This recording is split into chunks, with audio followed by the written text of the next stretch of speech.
Are you on here? One. All right. I think we are live here. We're live. Okay. Welcome everybody. Happy holidays. Oh yeah, David, I forgot I had some news come in today, and we now know that Santa Claus is not white or black. He's actually he's Asian, man. He's Asian.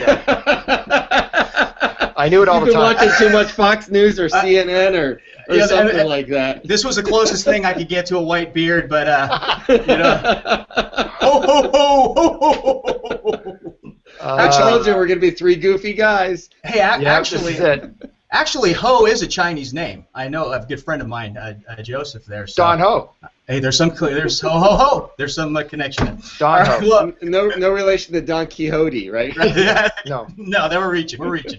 All right. Well, welcome everybody. Speaking of connection, want to welcome here all the early adopters able to see us out there through the internet land to the Connection Hangout, our very first official episode. We introduced our co-host last week, David Asarnow, who's joining me. Are you out there, David? Obviously. I am right here. Can you see me? Hey. I can. Let me make sure that we've got the camera in the right mode. Go ahead and talk again, David. Let everyone see you. Hey, Paul. Everyone out there in Hangout land. All right, fantastic. We are working this right off the bat this week. Okay, we're excited to be using this Google Hangout technology to broadcast this program. It's available all over the world. So if you know folks who maybe want to tune in next week to us and catch our guests, actually it'll be next year because this will be the last program for the year. You can do so. And we are also joined out there by Brent Brooks. Brent is out there moderating our comment thread. So if you do have a comment or like to chime in, we encourage you to do so. It's right under the screen here. You can type in and give some input, some live interaction. We love it. We had some great comments last week on the thread. Appreciate everyone who chimed in there. This Hangout show, what we designed it for is to connect to industry leaders, professional athletes, celebrities, even ASEA executives, to give you a more intimate connection to them, if you will, and to get to know them as people. The sort of slogan that we have for the show is real people, real results. And it is not a business presentation, okay? So we're not going to talk about the business aspects of ASEA per se. So if you'd like more information on that, please get back to the person who invited you to this broadcast after we're done. And some of you may also have a more info button right underneath the screen. So when we're done, you can click on that, and it will take you to the appropriate information on ASEA. So without any further ado, what I'd like to do is introduce our guest this week. His name is Craig Stanton, and Craig started out his motorsports career over 30 years ago racing motocross in Southern California. That's somewhere close to home for me. That's where I'm from. Nice. In 1994, Craig broke into the professional circuit driving for GTI Racing. Craig has raced a variety of cars, everything from dirt midgets. I'm dying to hear about dirt midgets. Perfect, to Daytona prototypes, and some of his major accomplishments was in being in the championship area of the 2005 Grand Am Rolex Series GT, as well as 2004 Grand Am Coney Challenge GS, and he also won the Grand Am Coney Challenge and the American Le Mans. So, ladies and gentlemen, please welcome to the Connection Hangout, Craig Stanton. Welcome, Craig. Thank you so much for your time. Thank you. Good to be here tonight. I want to say hi to all the ASEA people, all the team members out there. Hello, and I'm grateful to be here tonight with you guys. We're awesome. Grateful to have you. Yeah. Fantastic. You know, first off, I know everyone's dying to hear about your history and your experience in racing. How did you get started? How did you get your first shot? And why do you love and are so passionate about the sport so much? Yeah, it was interesting. Is right out of high school I started racing bicycles and then motorcycles and then off-road cars, and then it just progressed all through, you know, up until like '84 I started racing cars, and it was a door that actually kept on opening, and every year the doors kept on opening for more racing and more racing. I enjoyed racing motorcycles and off-road cars early on, and it just gave me a really good base. You know, you're in the dirt. It's almost like driving in snow, and a lot of people are out there and driving in snow right now as we speak. It's like that. You're always trying to catch the car, you know. And so when I went on to pavement racing, when I went on to endurance road racing in 1984, then I was able to, you know, really have a good foundation, a really good understanding of car control, vision, all those things, how you navigate through a career, how you talk to sponsors, to other business partners and whatnot. So when I got into cars, it was a lot easier. It was an easy transition. I just had to understand the dynamics between two wheels and four wheels, and then I was on my way.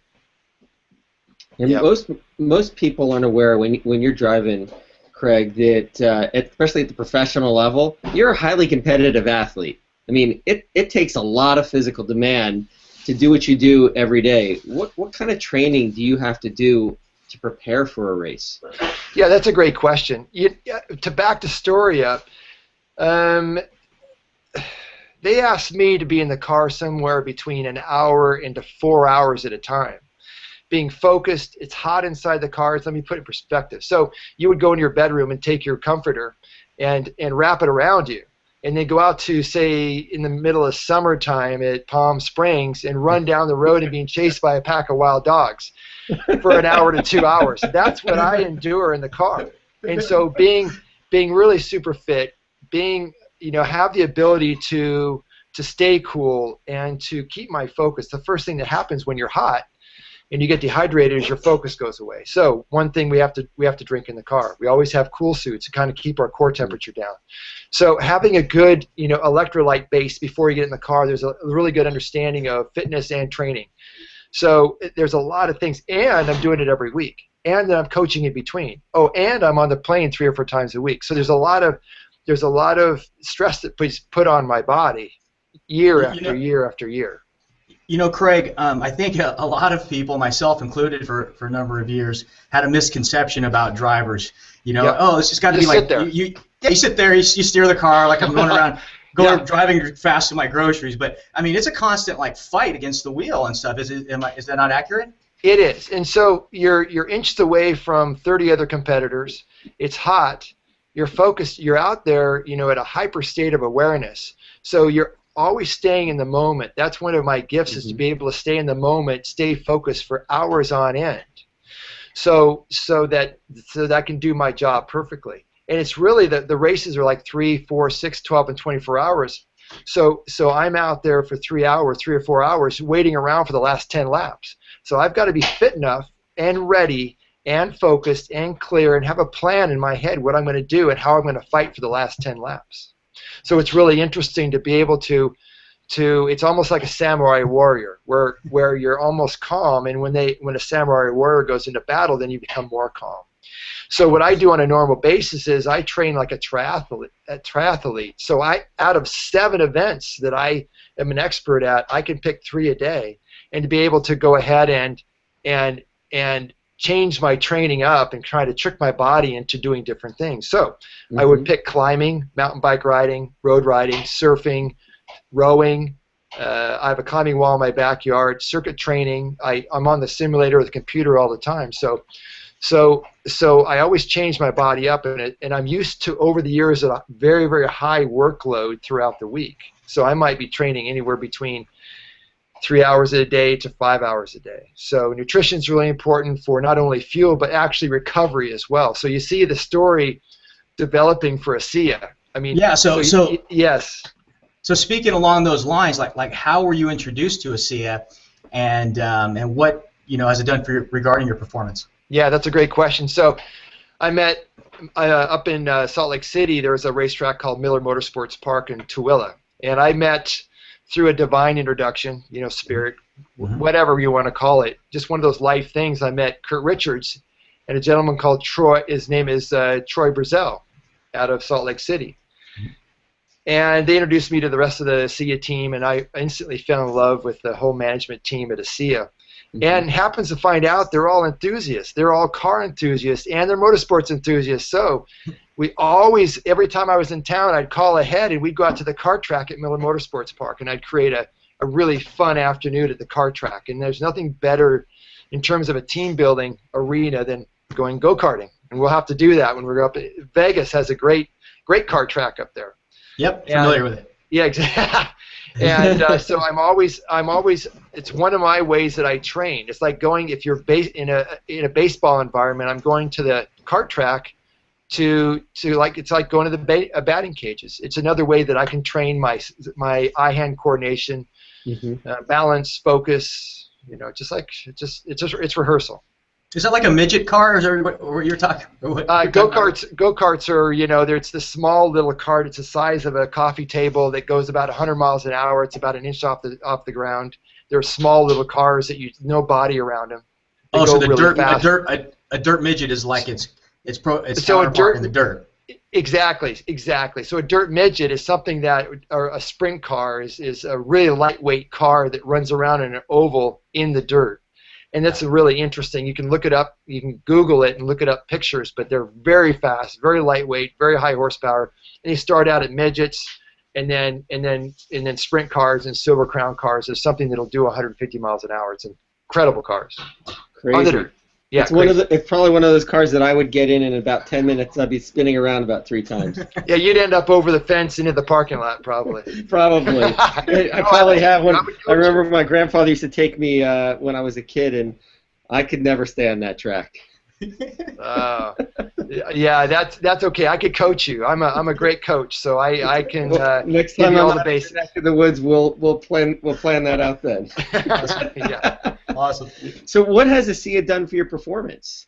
That's a great question. So getting back to all the plane flights that I'm on every week, and all the training that I do when I'm home, and all the cars and the people that I'm around. I mean, this is an international crowd, so when we come to the track, you might have lunch or dinner with somebody from Belgium and then Japan, and so you have all these viruses coming from all over the world. My point is that I have been healthy, and I hate to say that this way, but I have not been sick for, 4 years, 5 years.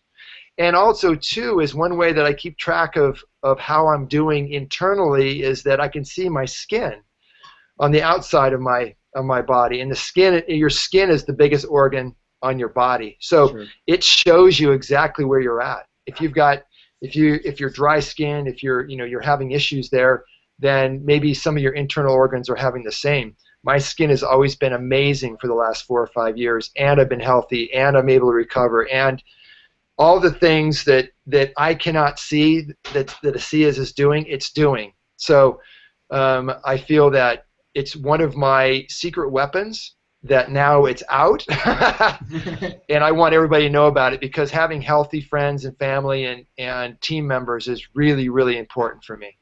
Yep. Absolutely. Now, have you taken other nutritional supplements? And if you have you noticed a difference between them and taking ASEA? Yeah, I don't take anything that's synthetic. Most of my supplements are increasing my plant-based nutrition. So it's nothing different than just increasing, most of my protein is all plant-based source. I'm almost close. I'm almost a vegetarian, because I feel that it's a better, cleaner burn, and I can control my nutrition better. So I load up on the plant-based, all the fruits and vegetables and berries and nuts and grains always, and that's kind of my energy source. And also too is I run a high amount of fat. So if in fact my protein is probably somewhere around 30%, my fat's 30%, and my carbohydrate intake is 40%. So 40, 30, 30. And so it's most of it, 99% of it is all plant-based nutrition. Oh, you want to see a pan? Look at what Joy's doing right now.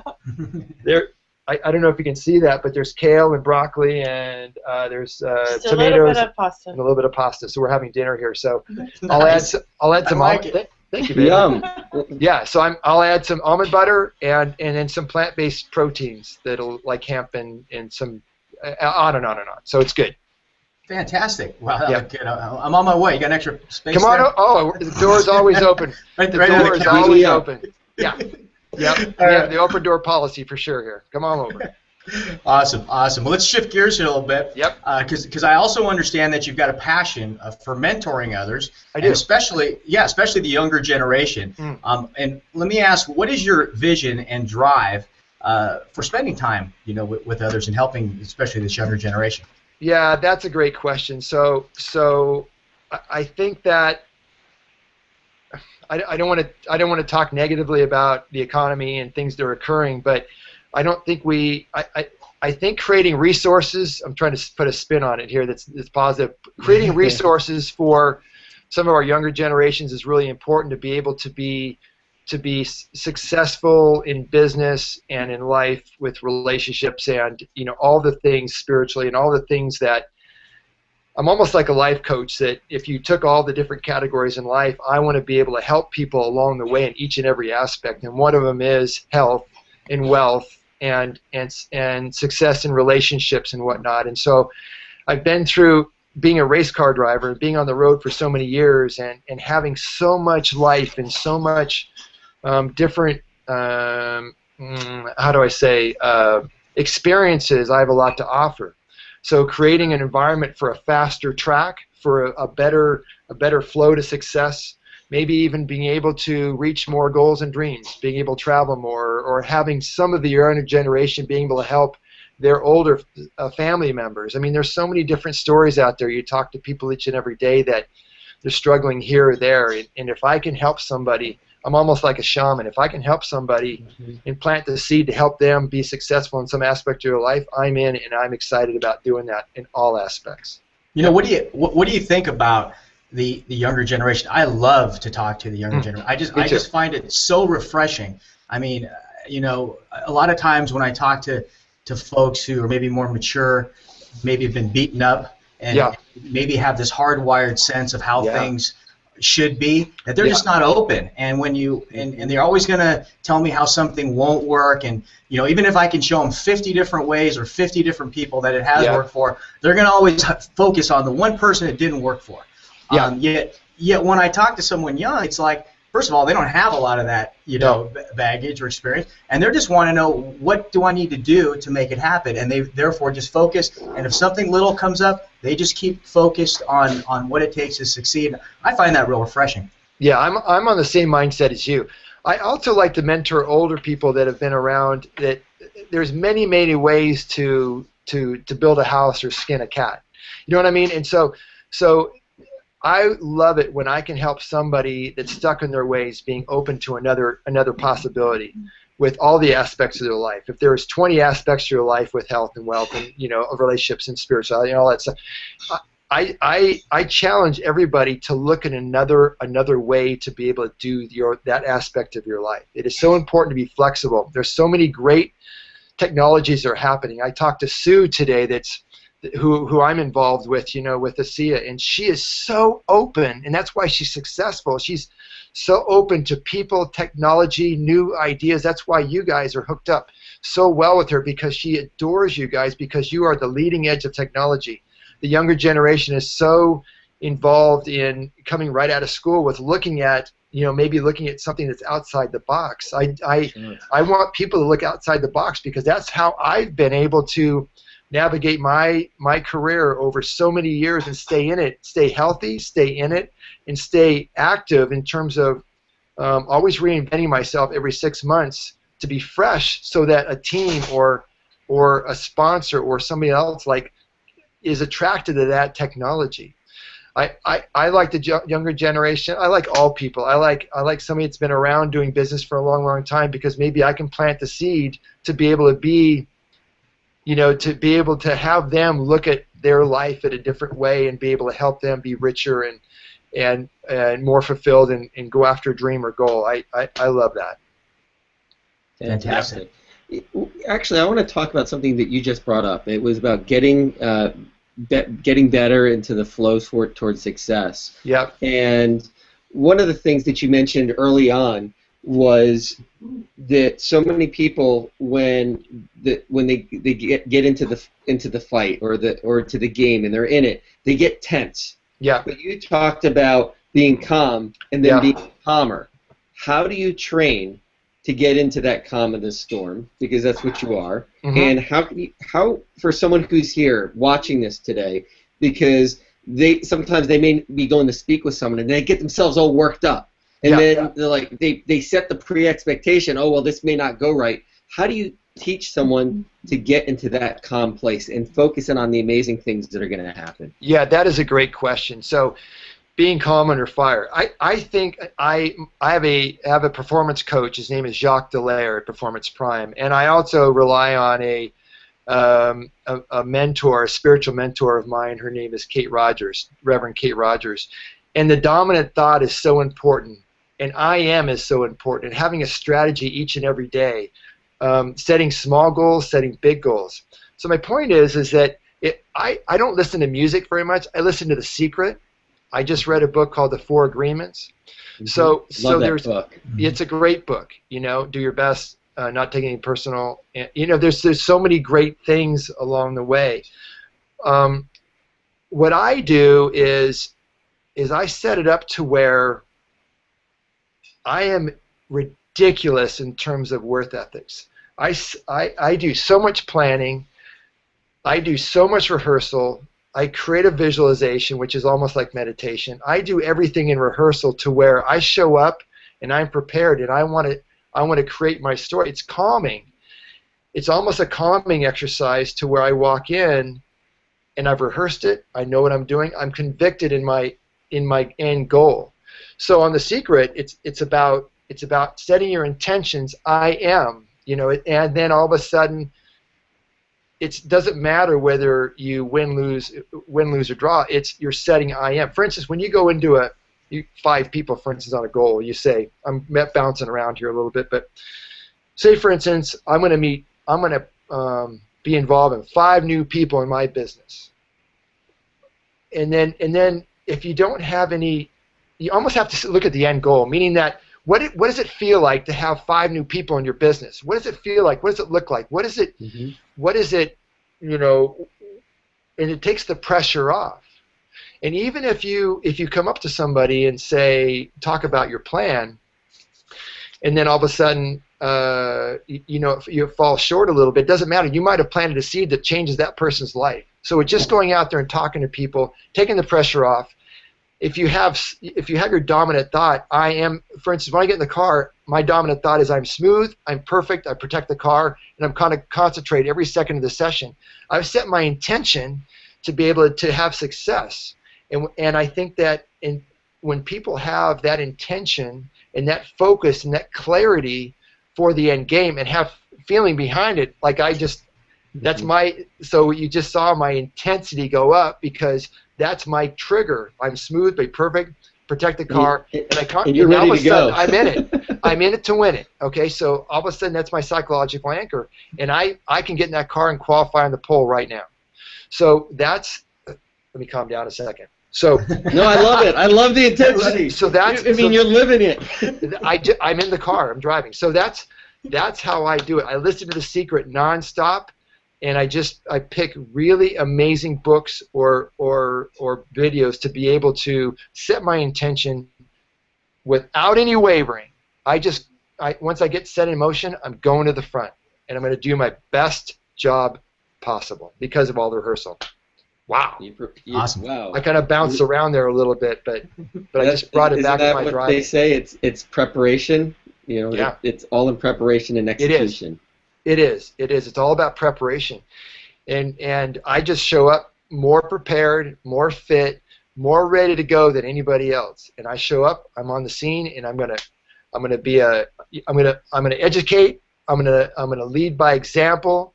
I don't know. It's all about teamwork. I educate, motivate, and lead by example is kind of how I do it. You know what? You just talked about it, teamwork, and most people think that racing is an individual sport. No. But obviously you have a team, and it's all about the team. And without the team, you can't win the race. So let's talk about team. Let's talk about the team in racing, and how do you compare what you do with the winning team in racing with creating a winning business environment? Yeah, there's nothing more exciting to me in life than 15 people passionately headed down the road, linked arms, headed down one path with passion, with an end goal in mind, and you're going to go to the front. You're going to go win that race. You're going to do the best job you can. There's nothing more in life that I love more. So getting people together and finding out what their strengths are and maybe even their weaknesses, and building up those weaknesses to be able to as a group really move mountains and really do some amazing things. And really with ASEA, it's about helping people. It's about making them feel better. It's about helping them with their goals and dreams. It's about, there's so many great things. You take the money out of it. That's the end result. So in racing, what I do is there's 2,000,002 things that I have to do perfect each and every lap. If I go, oh, I gotta win the race or pass that person, or I gotta. And the minute you go, I gotta, Now you're emotional, and now you're in your ego, and now I'm going to wreck the car. And so what I want to do is I want to stay in my subconscious mind, and that's in the subconscious mind is where anything is possible, and it's infinite possibilities. Your ego is so small and will direct you possibly in the wrong spot. If you're coming from your heart, you're open, you're accepting all the possibilities coming in. That's, people call it the zone, people call it in flight, whatever it is, whatever you want to call it. That's where you're inspired by God or whatever. You're inspired by all the things that create, if that makes sense. Yeah. Well, Craig, we're awesome. We are so super excited to have you part of the ASEA team. I can't stand. I'm so excited. I can't even sleep at night. It's such a great product, and I've met so many great people in the teams. And they're out there every night, just doing it each and every day, and they're following their dreams and passions. And Sue, I'm so impressed with Sue and her team, and she is some power, and I'm learning from her. She is so passionate and so focused. She has a razor pinpoint direction of where she's going, and her team, and helping people, and doing, she's aligned properly with ASEA in the world, for sure. Absolutely. Yeah. It's awesome. Inspiring. It's inspiring. Awesome. Yeah. Awesome. Well, thanks so much, Craig, for the great words of wisdom tonight. That was fantastic, and there's a lot of stuff I was making little notes of as well. And again, I think sometimes too, a lot of us, we forget these things, or aren't good, let's say, as you are, at articulating, this visioning of things. But I think everyone who's achieved or been in that zone have had a similar experience. It's almost like you create it first. Yeah. You have to. And then in your mind. In your mind. Yep. Yep. And then it unfolds, and the more you do it, the more realistic. I love the way when you were describing like how everything around you has got to be real. Even I liked even the smell, yes. of certain things that make things real for me. So that was great, and I hope a lot of people got that out of there, because I think too many people, they put it in parts of their mind that are so distant. They never get that in your face, get that amped up drive that you just had, getting you almost to stand up. Yeah, well, it's a feeling world. It's not just going, oh, I'm going to meet 5 people, or I'm going to do this or that. It's it's a low vibration. You raise your vibration, get excited about it. And what is it like when you reach your goal? What is it like when you reach the next goal? What is your 5-week goal? What is your 10-week goal? What is your year goal? And then you put some feeling behind it, just like The Secret. It's a feeling world. It's not just, you open a book and go, yes, I'm going to do this, and check off the boxes. You feel it first. You see it and you feel it as if it's done, and that's Absolutely. how you do it. Yeah. Absolutely. Awesome. Well, thanks again so much for your time. We look forward to seeing you on the Winner's Circle, both on the track and, of course, at ASEA events. Yes. Thanks again so much for your time this evening. I really appreciate it, Craig. I'm so grateful for you guys' time. Thank you. Thank you. We're grateful for yours. For you. Thank you. Absolutely. Thank you. All right, everyone. Special thanks again to Craig Stanton for taking time out of his busy schedule to be with us this evening. I also want to thank my co-host, David Asarnow. Thank you, David. My pleasure. I'm grateful to be here with you, and thank you, Paul, for helping organize this amazing event. Oh, pleasure is all mine. And, of course, I'd like to thank Brent Brooks out there for moderating our conversation thread. Hopefully there's some good chat conversations going on out there. Now, again, as a reminder, we won't be having a Connection Hangout the next 2 weeks due to the Christmas and New Year's holidays. We will be back, though, on January 8th, so be sure to mark your calendars. We're finalizing the confirmation with our special guest for that date, and we'll be making the announcement soon. So be sure to check back at connectionhangout.com frequently, or sign up for our mailing list at teamreactive.com. In closing, just want to wish everyone a safe and wonderful holiday season and a fantastic new year. Let's all go out and make 2014 our best year ever. Take care, everyone. I'll see you later. Have a great holiday. Thank you. Happy holidays. Happy holidays, everybody.